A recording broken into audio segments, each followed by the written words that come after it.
Kuri decoder Azam TV wasanga amasheni arenga 140. Igurire decoder Azam TV hamwe na antene yayo y'igisahani ku mafaranga 25,000 yonyine.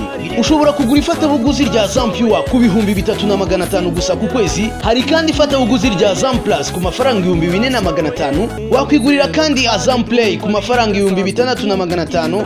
Mwaduhamagara kuri 0728502002. Azam TV, imyidagaduro kuri bose.